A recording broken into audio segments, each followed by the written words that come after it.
Hi, everybody. Welcome to the Reflection series. This is where I talk about the games I have been and reflect how it made me feel throughout the story till the very end. Let's get started. So, one of the games I recently beat was Elden Ring. I was able to achieve platinum, so it was definitely an exciting adventure. But man, talk about the depth and detail and lore of the game. I think it is a very awesome game. Highly recommend it. If you're into Souls-like games, of course. I know that it can cause a lot of stress, after one hit and you're dead, depending who you're fighting, or a random boss comes out of nowhere, or a simple soldier grunt comes out of nowhere and whacks you. That's happened many times throughout my gameplay. But more specifically about Elden Ring, just thinking through about the story, it's just amazing on the journey you go through. You are what is called a Tarnished, and you're tarnished because you lost your grace, the thing that makes you part of the club. Only until halfway through the game did I really come to grasp what it meant to be a Tarnished and why you're called a Tarnished. Why did you lose your grace? I really don't know why you lost your grace.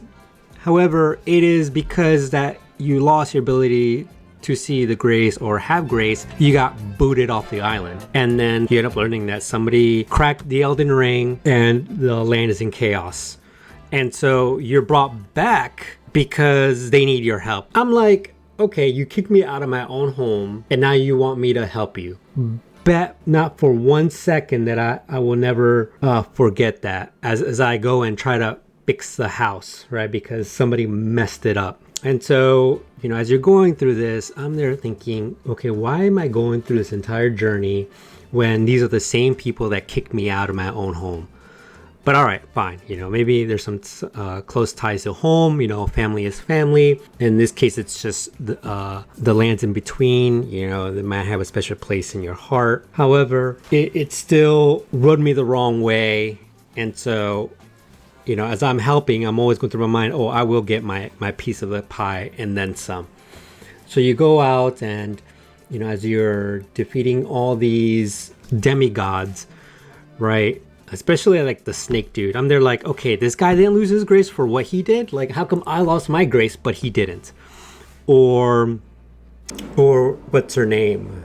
Ranni, right? Ranni, for her to do what she did was pretty much a catalyst for what transpired for everything that you're seeing now. She believes that there needs to be death. I guess death isn't a thing. And so she's trying to bring that back. Okay. Doing the wrong things for the right reasons type of scenario is pretty much my take. And then all the other the omens, right, who wish they were as powerful but could never be. But you're like, all right, you guys, I don't know how anybody would have taken you serious. And so as you're continuing with your travels, right, you're encountering all these demigods and learning about what happened either right after the Elden Ring broke. And so, some of these things were shockers. One of the cool things that you end up learning that you weren't the only one. There were others before you.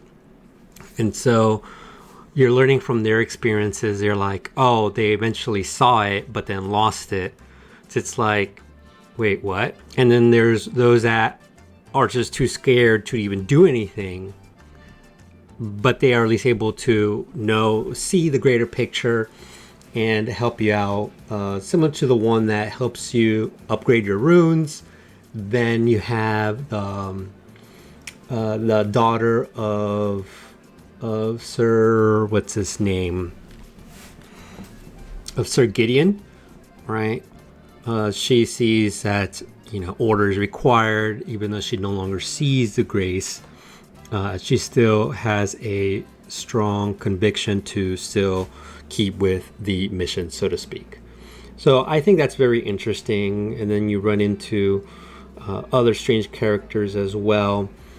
But in the end, you do make it to the castle. You make it to the Lindell Castle, and then, you start realizing, oh crap, like you can't get in. And so you have to burn the tree to get in. What makes it interesting, it's the pathways you take on how to burn the tree, right? In one scenario, in majority of the scenarios, it's just following through with the progression of the story. In another scenario, it's consuming the frenzied flame. I thought that was such an interesting twist, because through that adventure, you realize that, hey, there was somebody else that came really close before you, but something happened. Because as you are trying to reignite the flame, you learn that there was another Tarnished that almost became Elden Lord, but never did because they were consumed by the frenzied flame. And you hear the Lord tell you that, was the person tricked or misguided? And then when you meet, I believe his name is Vike, up in the frenzied flame town, you see a maiden sitting in a chair. And so I couldn't figure out whether somebody did force her there or brought her there, or she went there on her own volition. Maybe during that adventure of going to rescue the maiden, he got consumed by the frenzied flame. I don't know. I thought that was very interesting. But then eventually you cause a tree to go on fire, and then you make your way back to the capital, and you see Sir Gideon, who was helping you this whole time. And he's like, well, you can't be Elden Lord because you're just a man. Well, I'm like, then part of me is like, okay, then why did people even bother calling me to fix this problem? So clearly we have the potential of becoming gods or godhood, right? Like, and so I guess Sir Gideon found it upon himself that no, only true gods can be Elden Lords and not you. And so you give him a good possum stomping, and then you move on to the next part where you're now fighting the first Elden Lord. And I thought that was cool because when I went back and learned about the lore, you learn that he was given power, hence the tiger or lion that is hovering on his back. But then when you fight him halfway through, he goes into his brute form. Kind of gives me Zangief vibes, but definitely savage, to say the least. So once you beat him, you're like, okay, now I can enter the Earth Tree, and whoever you're supposed to fight. I don't know. I don't think the Tarnished knew who he was gonna fight anybody. He sees Queen Marika hanging, floating, falls down, and then all of a sudden sees Radagon, right? And then you're like, wait. You're kind of then realizing, wait, were these two the same people? Right? Because you end up meeting Queen Rennala, and they got married and had children. And so the war ensued, or battle ensued after that. But did Queen Rennala know about Radagon, right? Because to the degree it kind of makes sense now, why everything ensued afterwards, lovers quarrel, and that really, broke all treaties. And so it was very, very interesting to see that Radagon and Queen Marika were both one and the same, right? All of a sudden they just disappear, and you kind of know this because of the turtle you encounter. It kind of gives you semi hints, the backstory of what you know, but that was like a shocker as well. And then from there you beat Radagon, and then you fight the Elden Beast. Part of me were like, it's like, hold up, I gotta fight this other thing too. And so it doesn't quite really make sense on, if you're fighting this thing and then you conquer it, you become Elden Lord. What does that really mean? Do you then become the thing that houses the Elden Beast? And so it's very interesting in the endings, because you have the default endings where, depending on who you helped in one of the main supporting characters, whether the Dung Eater and the Sleeping Champion, so on and so forth, it kind of makes me wonder, what. Well, it doesn't make me wonder. It kind of is a reflection of the type of person you are. Out of all the endings, I would definitely say the Dung Eater ending is not one I would never subscribe to, right? Because his thing was, oh, I'll curse all children and all future children.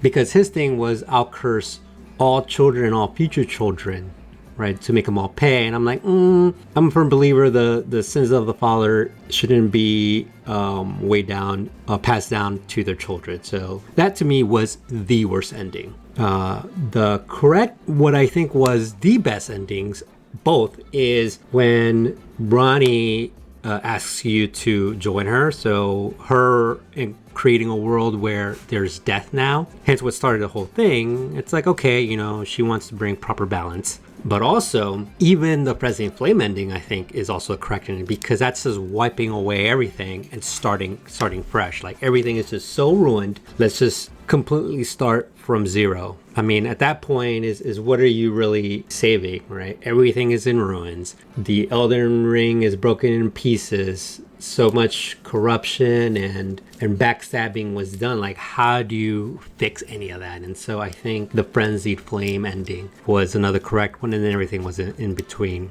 So overall, I think it's just interesting. For me, it would be a journey where I'd be pissed that I'd be called to help save them because they can't fix it themselves, even though they're the ones that kicked me out of my own home. But it's like, all right, again, I love my people, I love my country, I'll do what I must. But at the same time, don't think for 1 second I'm not gonna get my piece of the pie either. That's how I felt about Elden Ring. I think it was a really cool story. You know, it really takes grit and it takes a bigger person to, you know, be alienated and then to be called upon to help save them, to not let your grudge or bitterness or hatred prevent you from doing no action. Then in a second, the nerves of steel to continue forward after seeing so many people quit, lose their grace, get scared, pass away, go crazy, you know, and you're still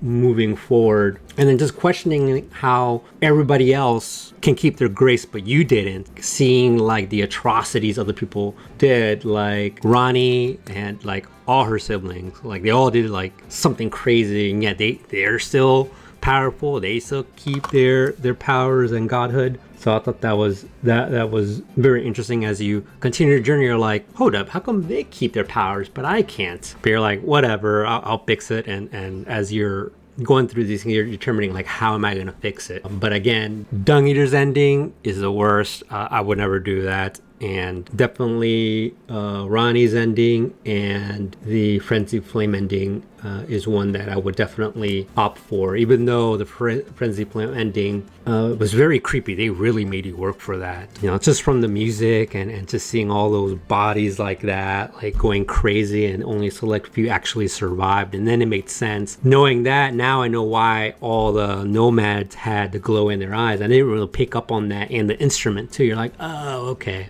That is wild, to say the least. Aside from that, that's how Elden Ring made me feel in general. Let me know how you feel. What do you perceive to be the best choice and the worst choice? Let me know, and I'll see you in the next reflection. Thank you. Have a good day. Take care. Bye bye.